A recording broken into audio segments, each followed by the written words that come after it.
Salut tout le monde et bienvenue dans la Société des Jeux, ici Lutin. Et aujourd'hui dans du vieux du neuf, on va parler de Munchkin. Alors un jeu qui est décrié parce que certains adorent, certains détestent. Moi je suis plutôt dans la première catégorie, je vous expliquerai pourquoi. Vous vous ferez votre avis. Et ensuite on parlera socio-financement. Alors, vous êtes prêts? C'est parti!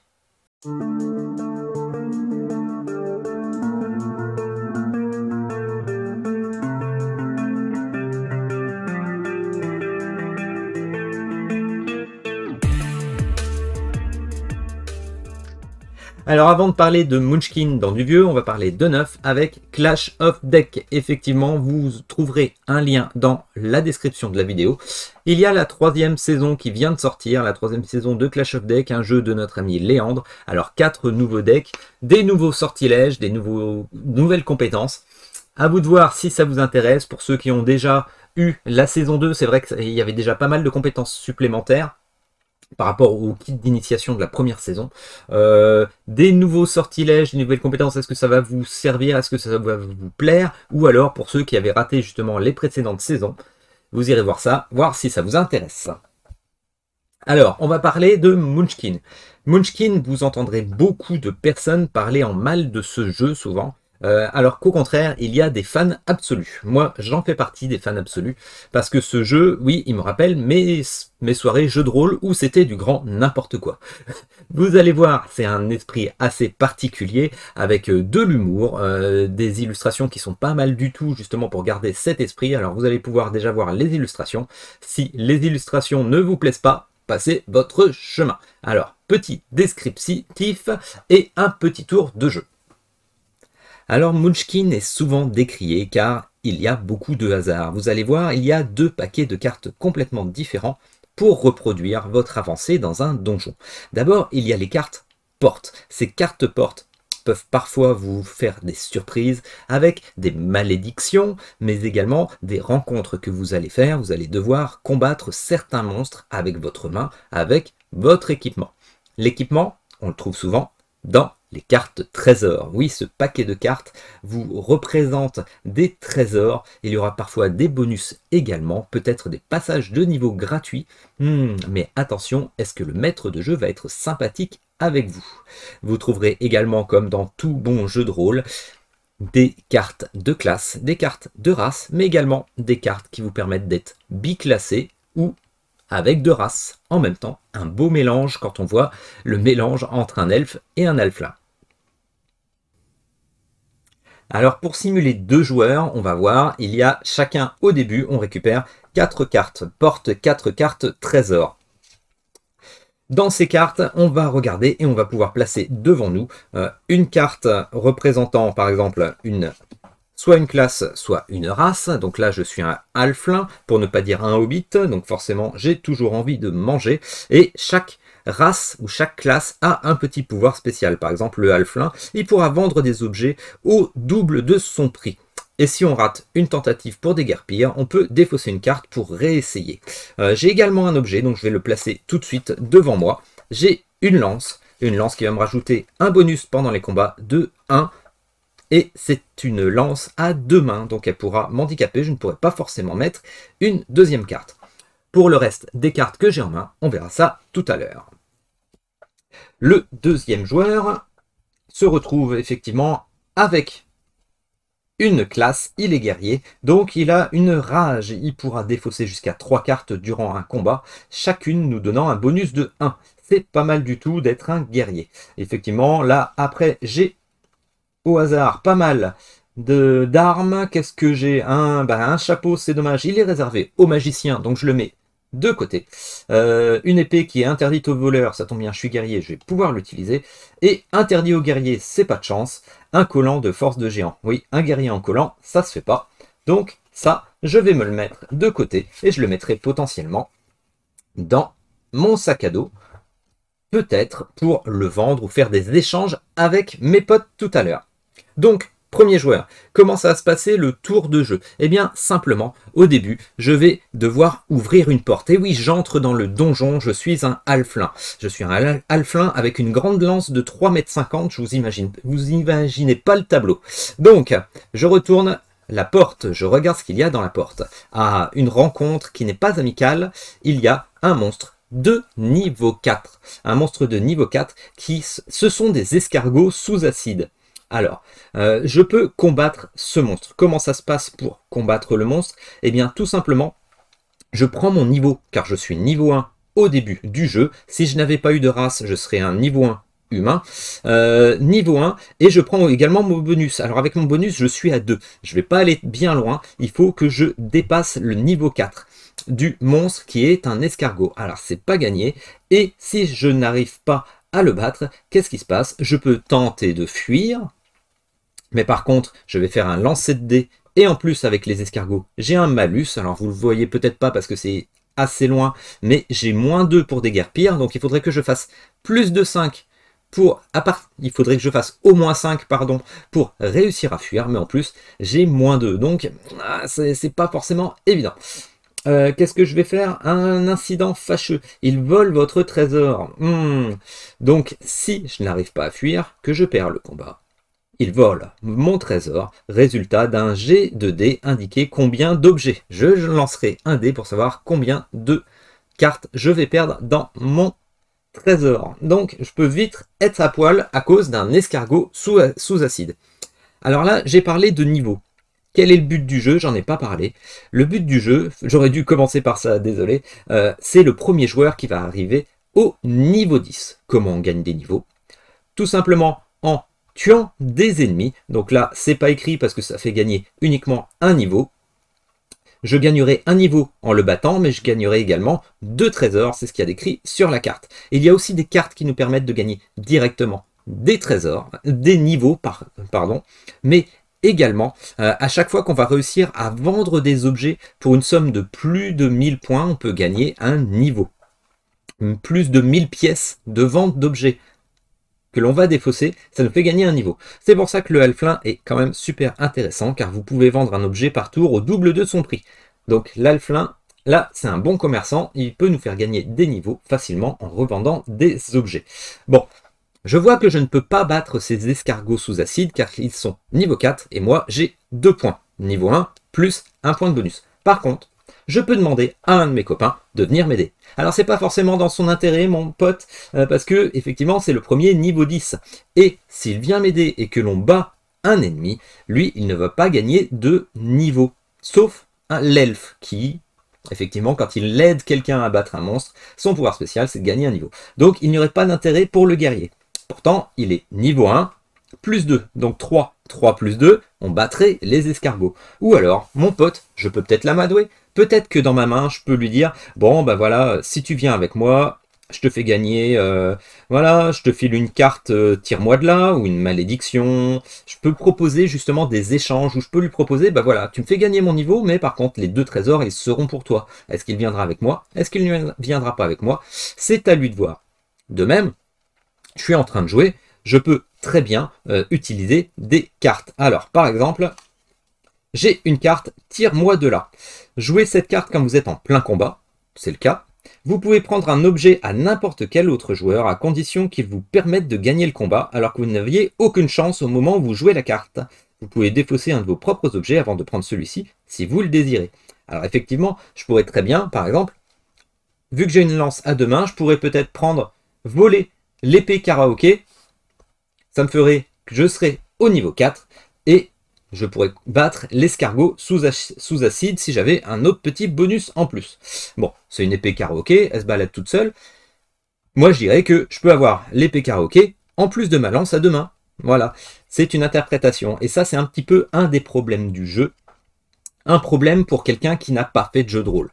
Quelqu'un qui n'a pas fait de jeu de rôle, il y aura des choses à interprétation, il faudra peut-être parler avec les autres joueurs pour dire, bah voilà, est-ce que j'ai le droit de faire ça, est-ce que j'ai pas le droit de faire ça, parce que vous verrez dans le jeu, il y a parfois des cartes qui vont à l'encontre de règles, les cartes prévalent par rapport aux règles. Et également, il y a des interprétations. Moi, cette interprétation, en tant que maître de jeu, une épée karaoké qui se balade, pour moi, elle va pas dans la main elle va pas dans nos mains. Donc, je pourrais très bien avoir l'épée karaoké plus une arme de main dans ma poche, dans mes mains. Sinon, qu'est-ce que je pourrais faire d'autre? Eh bien, tout simplement, directement, je vais jouer, hop, je vais gagner un niveau. Comme ça, je suis niveau 2. Étant niveau 2, Niveau 2 plus 1, je suis à 3. Et maintenant, j'utilise ma carte Tire-moi de là pour voler cette fameuse épée karaoké. Voilà, cette épée karaoké qui se balade à côté de moi et qui se bat avec moi. Moi, je la prends un peu comme un familier. C'est mon interprétation, vous me direz dans les commentaires si vous interprétez comme ça. Je suis sûr qu'il y en a qui n'utiliseront pas cette possibilité-là, mais du coup, je suis niveau 2, plus 3 points, je suis à 5 points, je bats les escargots sous acide, je gagne un niveau supplémentaire et je récupère 2 trésors. 2 trésors qui vont aller dans ma main.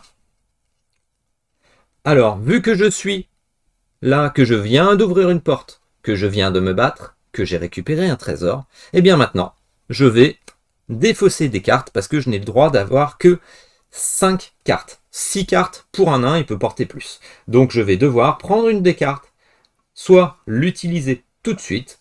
Alors, je peux peut-être par exemple utiliser une carte, soit l'excédent de cartes, je le donne à la personne, au joueur, qui a le moins de niveau, le plus bas niveau. Mais bon, j'ai pas envie de faire ça. Moi, ce que je vais faire, c'est que je vais utiliser... qu'est-ce que je pourrais faire? J'aurais pu faire ça, tiens, d'ailleurs, tout à l'heure, au fait, je vous avais pas dit, par exemple, j'avais une potion d'amitié qui fait que le monstre aurait pu devenir mon ami. Mais bon. Vous voyez, il y a plein d'interprétations possibles. Eh bien, Horaci, allez, mon ennemi... Hop, mon collègue, je vais lui donner une carte, il se retrouvera avec une carte supplémentaire. À son tour, mon pote qui est pas très content parce qu'on vient de lui piquer son épée karaoké et en plus il n'est que niveau 1 alors que moi j'ai déjà de l'avance, eh bien tout simplement il va ouvrir la première porte. Voilà. Qu'est-ce qu'il a? Il a un bonus, il le garde, il le prend, il le met dans sa main. Ce n'était pas un monstre, il n'a pas fait de rencontre de monstre. Alors là, il a une possibilité, c'est de chercher la bagarre. Et oui, il n'y a pas de monstre dans la pièce qu'il vient de découvrir. Il peut sortir un monstre de sa main pour l'affronter. C'est comme s'il était dans le donjon, qui criait « Eh oh, c'est qui veut se battre avec moi? Venez ici, allez hop, je suis pas une poule mouillée, et je pourrais sortir un monstre. » Forcément, je vais pas sortir ici mon monstre niveau 8 qui sont des vampires, parce que les vampires, ils sont niveau 8, j'ai aucune chance de les battre. Donc, pas de monstre, je ne vais pas chercher la bagarre. Par contre, je vais piller la pièce. La pièce, vu que je n'ai pas combattu un monstre, je ne prends pas un trésor. Je prends une carte porte, qui pourra me servir une prochaine fois. C'est une malédiction. Alors les malédictions, quand on les récupère comme ça, elles vont dans notre main. Et comme vous le voyez, une malédiction me permettant de perdre l'armure que vous portez, je pourrais mettre la malédiction sur un de mes potes, soit tout de suite, soit la prochaine fois. Là, pour l'instant, il n'a pas d'armure, donc je ne vais pas l'utiliser. Qu'est-ce que je vais faire? Eh bien, je ne vais pas lui faire perdre ça. Il y a plein de choses, mais là, je me retrouve vraiment avec beaucoup trop de cartes qui ne me servent à rien. Je suis à la fin de mon tour parce que je n'ai pas pillé la pièce. J'ai pillé la pièce, justement. Je pourrais vendre également des choses qui ne me servent à rien. Là, vous voyez, j'ai pour 600 pièces d'or et 400 pièces d'or, j'ai deux choses que je ne peux pas utiliser, réservées aux magiciens et interdites aux guerriers. Je vais les revendre et ça va me faire gagner un niveau parce que j'ai pour 1000 pièces d'or. Donc je gagne un niveau supplémentaire. J'ai encore plus de cartes que ce qu'il faut parce qu'il me faut maximum 5. Eh bien, je vais donner ceci à mon ennemi, qui peut être mon ami de circonstance si on fait un combat parfois, et sinon, qu'est-ce que je vais lui donner? Quelque chose de pas trop puissant quand même, hein. Et puis quelque chose qui peut ne pas me retomber dessus. Eh bien, bon, bah tant pis, je vais lui donner ça. Voilà, j'espère qu'il ne l'utilisera pas contre moi. Ça donne un niveau bonus, ça donne 5 niveaux à un monstre. Donc ça, on peut très bien le sortir lorsqu'un joueur est en train de se battre et va gagner contre un monstre. On peut très bien sortir un bonus pour le monstre, on peut sortir un bonus pour le joueur, on peut sortir des malus, voilà, on peut interagir pendant les combats. Alors vous voyez, c'est un jeu qui, je pense, vous fait un petit peu brouillon pour l'instant, parce qu'effectivement, il y a plein de cartes différentes. Vous avez vu, toutes les cartes sont quasiment différentes, avec des règles particulières écrites dessus. Donc je comprends très bien qu'il y a des gens qui trouvent ça hyper brouillon. Mais moi j'adore ce jeu parce que justement avec mes potes de jeux de rôle on se connaît depuis, depuis qu'on est adolescent et c'est un super plaisir de se tirer dans les pattes. C'est tout l'intérêt du jeu. Alors effectivement les premières parties, si vous n'êtes pas trop habitué à ce genre de jeu, je vous dirais passez votre chemin. Je pense d'ailleurs que Martin c'est pas du tout son type de jeu parce que trop brouillon, trop de choses qui ne sont pas assez bien définies, des interprétations dans les règles et effectivement vous voyez tout à l'heure j'ai utilisé l'épée karaoké comme si elle était vivante, comme si elle était toute seule à côté pour se battre avec moi. Moi, ça me paraissait logique, je la vois avec des petites pattes et des petits bras, mais c'est une interprétation. Donc, il faut être dans un bon esprit dès qu'on commence le jeu, dans un esprit où on est comment dire, on réfléchit de la même manière avec les potes avec lesquels vous allez jouer à ce jeu.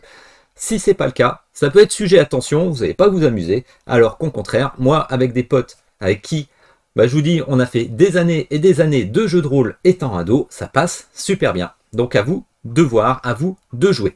J'ai pas parlé d'autre chose, c'est la fuite.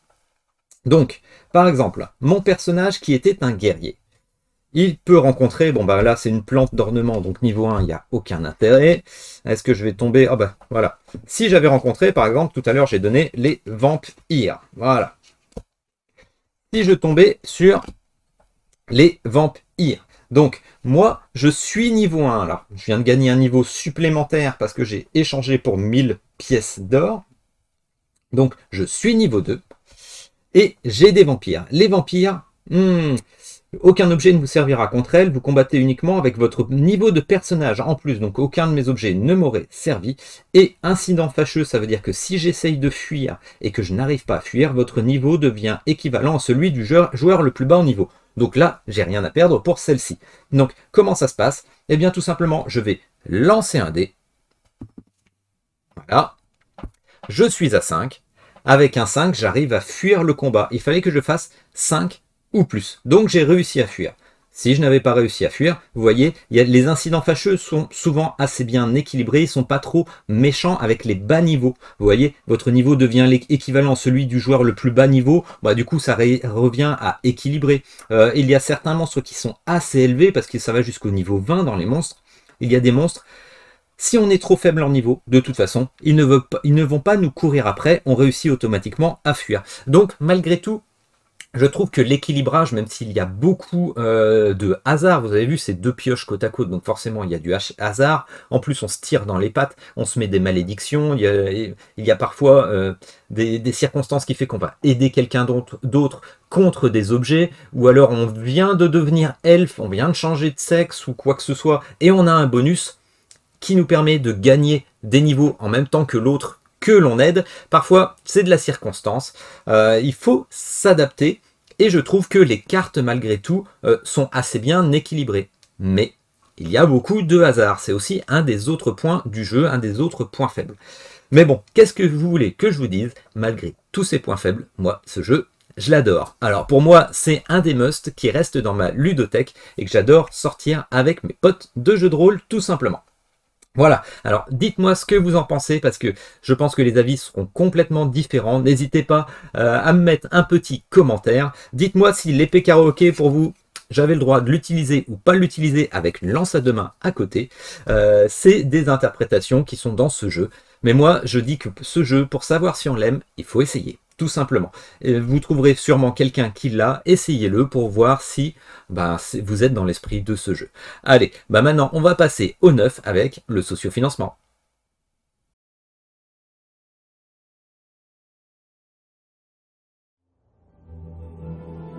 Welcome back to Arathia, adventurer. It's been a while. The town awaits your orders. Choose a hero and which sides to take in the battle for Arathia.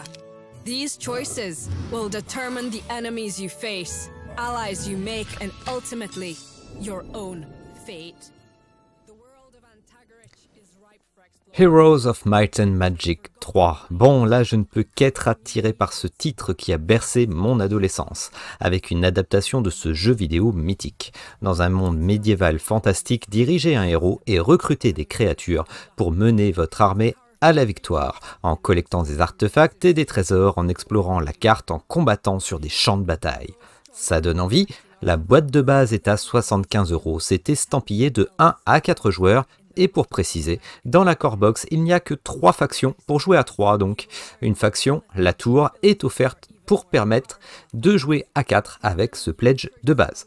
Les figurines autres que celles des héros de la core box ne sont pas fournies avec le pledge de base d'ailleurs, mais qu'importe car il me semble dans la phase de bataille qu'elles se mettent uniquement à la place des cartes, c'est réellement optionnel.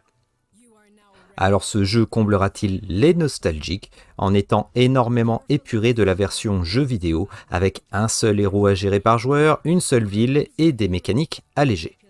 Pour les autres, face aux jeux équivalents, on peut rapprocher à ce jeu Mage Knight ou Eutia.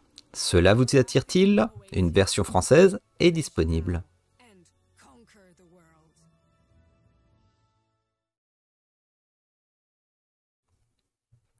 Une aventure solo ou à partager en jeu de rôle avec l'éveilleur. En effet, avec un livre, des cartes et des fiches qui représentent des lieux à découvrir, vous cherchez un portail qui est clos et scellé. L'aventure pourra se faire en incarnant un agent divin, côté bien, ou un cultiste, côté mal, ce qui permettra de vivre cette aventure solo de 2 façons totalement opposées. On peut également prendre une contrepartie nous donnant accès à la version jeu de rôle du jeu pour qu'un maître de jeu initie ses amis. En option, une autre aventure solo est disponible pour lancer cette nouvelle gamme de livres-jeux.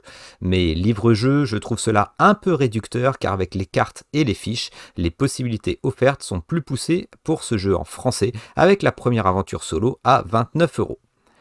Pour les 2 aventures solo et la version jeu de rôle, la contribution la plus grosse, on en sera pour 69 € avec un produit toujours aussi beau graphiquement avec les illustrations de Guillaume Tavernier.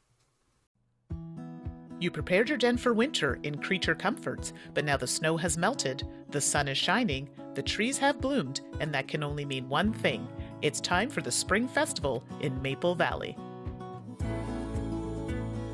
Every year, all the residents work together to stage a celebration, welcoming the warm weather, complete with beautiful decorations, scrumptious food, exciting entertainment, and piles of generous gifts.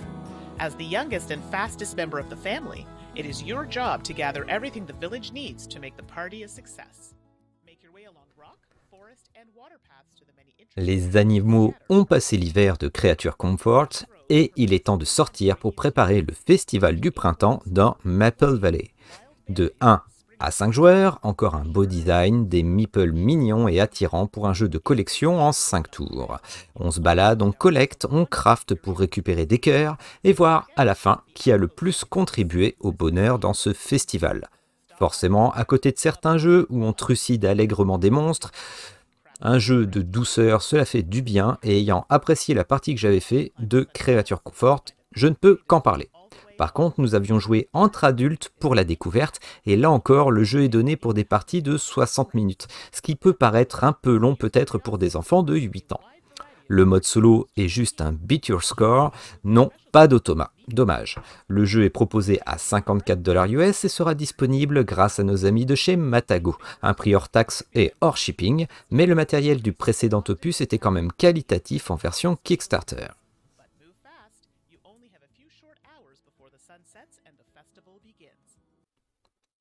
Et à côté, dans les autres projets, il y a par exemple Tiny Epic Crimes.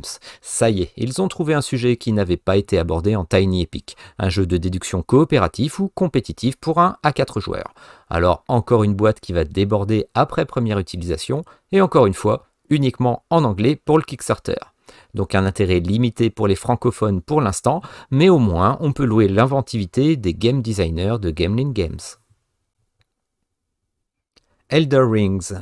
Un beau score, pas mal de gens intéressés et pourtant un projet qui me rend perplexe. Une grosse licence de jeux vidéo, un monde ouvert médiéval fantastique, des combats et des figurines. Sauf que la proposition sème le doute avec un pledge de base dit Entry Pledge à 89 $ qui ressemble à une démo, le réel pledge étant à 179 $. Oui, pour ceux qui connaissent la licence, la proposition la moins chère semble terriblement limitée par rapport au jeu. Beaucoup d'environnements et de lieux mythiques sont dans les add-ons, avec parfois en plus des doublants suivant les pledges et extensions. C'est cher, oui, ça peut devenir du kilo plastique, surtout si on a gagné au loto. Peste, un jeu qui me faisait de l'œil pour 2 à 5 joueurs. Gérez la peste et reconstruisez les vestiges de ce monde dans un jeu compétitif, car à la fin, on compte la renommée apportée par vos actions dans la partie. Donc pas du tout comme dans Pandémie. Un jeu intéressant, sombre, mais uniquement en anglais pour l'instant et peut-être un peu cher une fois ajouté les taxes et les frais de port. Werewolf de Apocalypse Retaliation. Alors j'aime l'univers, je n'avais pas pris le jeu précédent sur les vampires, et les bêtes à poil restent mes préférés. Néanmoins, le jeu précédent n'étant toujours pas livré, je freine des 4 pattes en voyant ce projet.